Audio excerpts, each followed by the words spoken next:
Do you want to make some beautiful labels for your herb garden? Keep watching.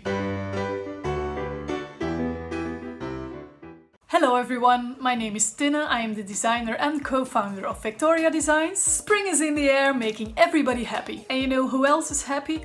Rosemary is, and sage, and thyme, and chamomile, and lavender, because they all finally get to grow again. In this video I'm going to show you how to make these markers for your herb garden, whether it's indoors or outdoors. I provided these labels for free. Just click on the link in the description to download the PDF or the JPEG. If you like to craft with paper like I do and you haven't subscribed yet, here's your chance. Just click on that big red subscribe button for future tutorials and freebies. And now let's get started.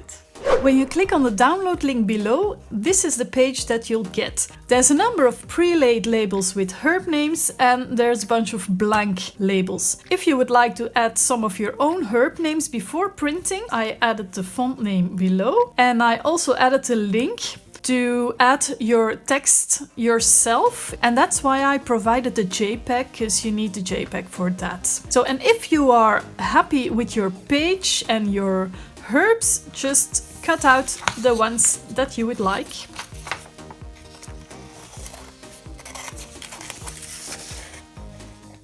We're going to put these on these wooden markers. Now these are real garden markers. I found a whole pack for less than $1.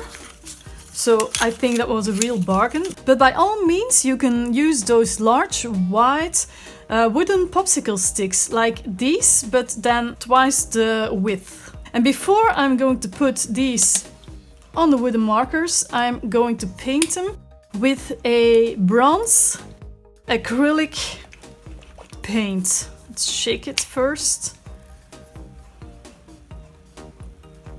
There. Oh. Let's play it safe, shall we?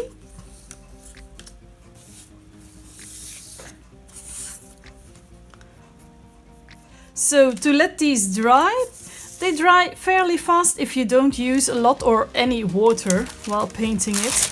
I'm going to put them on some baking paper or wax paper. It's all fine. And let them dry so they won't stick. You can paint one side first, let them dry, and then paint the other side, but I can't wait. I actually like my fingers like this. Pretty.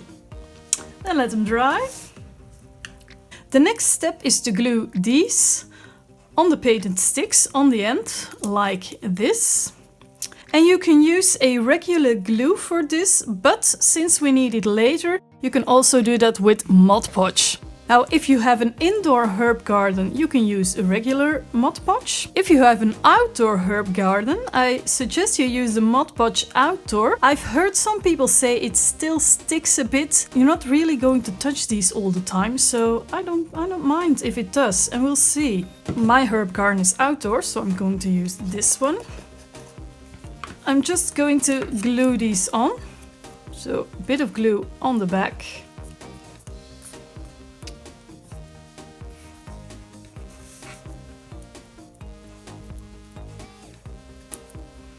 And then put it where you like.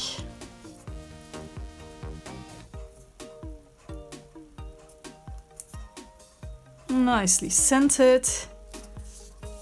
There, and let dry. And if it doesn't center right away, you can still move it. That's good enough. And then go over the whole wooden stick, front and back, all the sides, with the Mod Podge, the regular or the outdoor if you need it. And apply several coats and let dry in between. Don't do it too thick the first time. It's better to apply several layers.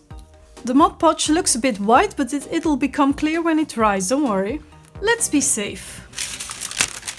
Let's use a bit of baking paper or wax paper to let these dry. Especially seal the end, because that's the end you put in the ground and will get wet all the time. And when you can touch them, They're still a bit sticky, but that's okay, it'll dry further. Apply to the back too. So we completely seal the markers. I gave these ones 3 coats on all sides. They feel indeed a bit sticky, but the bottle says dry 72 hours before placing outdoors. Another great thing, I think, it says it's non-toxic and indeed it doesn't have an odor whatsoever. I don't like to use heavy chemical smells indoors, and this doesn't smell at all. You can also use this to decoupage plant pots for outdoors, or an old watering can that you found in a thrift store, or even some hand-painted small accessories on your balcony. If you used the regular Mod Podge to use these indoors, they'd be dry already by now.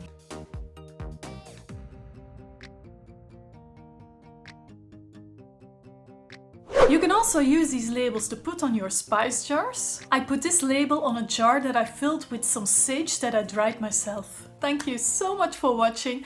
I hope this video inspired you to start your own herb garden or to make your herb garden more glamorous. If you like this video, please give it a thumbs up and don't forget to share with friends that might like this too. I wish you a truly awesome day and see you next time. Bye.